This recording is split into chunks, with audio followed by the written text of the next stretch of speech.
Park, it has to be a national museum. So the Museum for Human Rights is the first new national museum built outside of the capital region. We're about to have it right here. Esplanade Riel is this cable-stayed pedestrian bridge in front of us, named in honor of Louis Riel. There's a little restaurant on the bridge there called Mon Ami Louis. The bridge takes us over to St. Boniface out the right side, the largest francophone population west of Quebec. Established 49 years before Canadian Confederation in 1818. They just had their 200th birthday last year. And walking across this bridge will take you right into the commercial district of Provencher, St. Boniface Commercial District. Totally bilingual part of town. And that middle blue shack on the east side of the bridge there is a crepe shack that I cannot recommend enough. Crêperie Capri's, a couple from France based here. They have a fantastic little shop there with a few little tables and chairs to sit around. Another great reason to walk across the bridge is this artwork that's etched into the black granite on the Provencher vehicle bridge here. The best way to see that is walking right beside it along Esplanade Real and exploring it at your own pace.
Dock on the left, a busy commercial shipping dock in its heyday. Built in 1929, fenced off for public safety now. It's no longer safe. There's a development coming. They haven't announced exactly what it's going to be, but Waterfront Drive is, the vehicle is driving left and right in front of us. The old Winnipeg Transfer Railway is under the Waterfront Drive street, which the Transfer Railway used to connect the dock area and the old warehouse district straight up from the dock, the old brick buildings up there, with the CN main line, which was the bridge we went under, and also the CP main line, which is the same distance to the right of us, out of sight, the Canadian Pacific Railway, Canadian National Railway, connected by this Transfer Railway to the boats and the warehouse district. And the building on the right side of the street, straight out of the front of the boat, that goes on forever and ever, that reddish brown brick there, that was the Eaton's catalog warehouse building, which is the parallel to like the Sears catalogs in the United States back in the early 1900s, mid 1900s. You could order anything from toys to work boots to houses and barns and kit form. A lot of Sears catalog houses standing to this day. A lot of Eaton's catalog houses standing to this day in Canada. And 2 years ago, there was a guy in his mid-90s on my tour that spoke up and told us all that he is still living in his Eaton's catalog house that he ordered when he got engaged to be married 75 years earlier. But all these buildings coming back to life. I mentioned Waterfront Drive. If we look to the left, there's a condominium spoken up over the trees and stuff. These did not exist 15 years ago. This whole neighborhood, and they've expanded to the other side of the dock. You can't see it past the bush, but there's about 5 new buildings that are all full of people living in them. Undeveloped downtown Riverfront my entire early life. About 13 years ago, they built the beige top ones that are poking up over the bush, over that brick building there. And they added 4, 5, 6 more. They've all filled up. So this is bringing all this life to everything behind that street, which is early 1900s brick architecture, just like we see in the warehouse district. It spreads out for 30 city blocks behind this front line here. And the colorful stripe building was added a few years ago. That's called the Mir Hotel. It has no cultural or historical significance. It's too young. But the entire roof is a giant mural of a piano keyboard that nobody seems to know. It's not publicized. I've had numerous guests of the hotel on this tour. They know nothing about it. I found it by accident on Google Maps. And once I realized that nobody knows this, I started betting people $5 at a time. And I'm getting kind of rich doing that the last 3 years. Now I'm passing the information on to you. I ran out of people to bet, and I'm having a hard time making new friends. So I'll give you guys the information. Run through the summer, bet everyone you know. Just come see me in October before we put the boats. We give me 10% as a finder's fee. We'll all be better off for it. But the Amy Street steam plant was in the vicinity of that building back in the day, generating steam, heat, delivering it through a network of pipelines from building to building. A central steam heating facility for the buildings of downtown Winnipeg. And the brick building on the water right beside us here, this was part of the steam plant. And it's been empty my entire life till about 5 years ago, but before my entire life, this used to suck water up from the Red River and filter that Red River water and deliver it to the steam plant for use. And now it's a beautiful little restaurant called Chibo's Waterfront Restaurant. You can see the umbrella in front of the building. It's about to say behind the building. That's a nice spacious patio up there, and there's a beautiful restaurant inside. It's moderately priced, the food is good. The only thing I avoid on the menu, call me paranoid, because of the history and function of that building with the Red River water. Call me paranoid, I won't order this steamed vegetables. Fish. Yikes, that's the worst dad joke you're going to hear in a very long time, folks. But I've got an almost 3-year-old at home, and I love my dad jokes these days. Thanks for letting me stay on the boat. Speaking of kids, though, we got a few kids on the boat. I always extend an invitation. You guys don't have to if you don't want to, but you're invited to drive the boat. You guys want to try driving? Yeah? Who's first? Okay. You can do it. You'll have to sit there. Yeah. You do it all by yourself. You want to try? Nobody wants to try? Declan, you want to try? No. Nah. What a bunch of... No. No, You don't want to try driving? I'll be standing right beside you. Okay. Okay, go ahead. Yeah? Who's this, Declan? Yeah. Captain Declan. Are you ready? Okay. Steering The wheel? please. He doesn't have a license. Can you turn it the other way? Yeah, keep turning that in a circle, big circle. Okay. There you go, now you got it. That's enough. Turn it the other way now.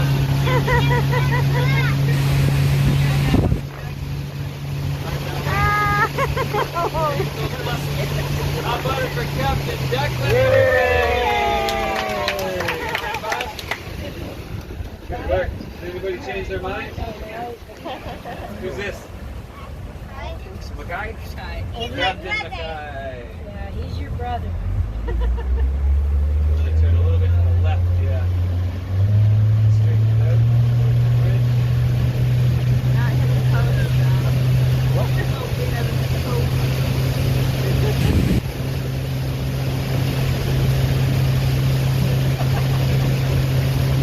How about it for Captain Mackay? Yay! Are you good if you want to try? Come with me? Go together? No? Alright? One thing we don't do at Splash Dash is make the kids drive the boat. Some good boat captains we got there, though, I could tell, because we're all still on the boat. The boat is still on the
river.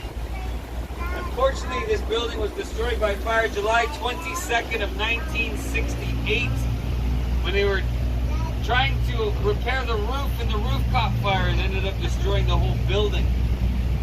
How's that for irony? You can see the big notch on the upper right corner there. That's where one of the bell towers was based.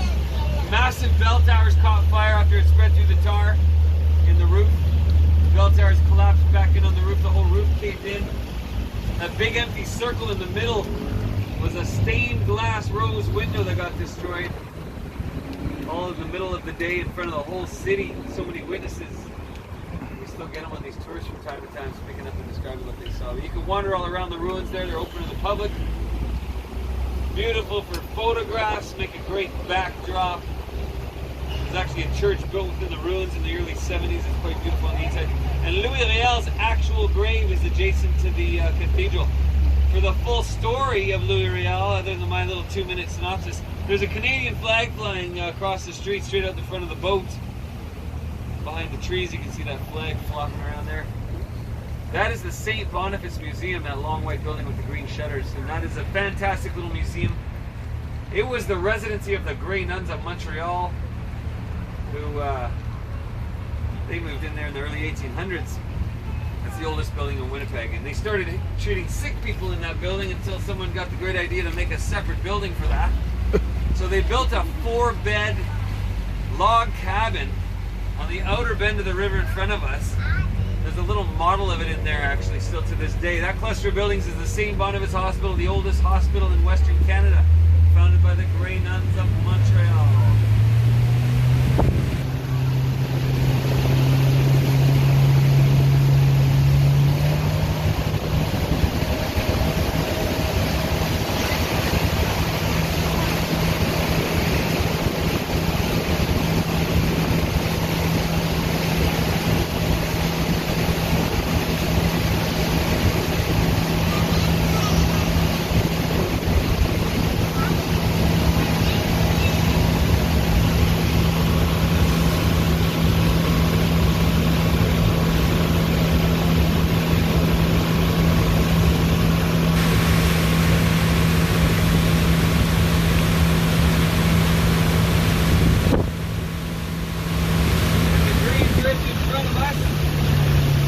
Very easy to stroll up to if you haven't done that already.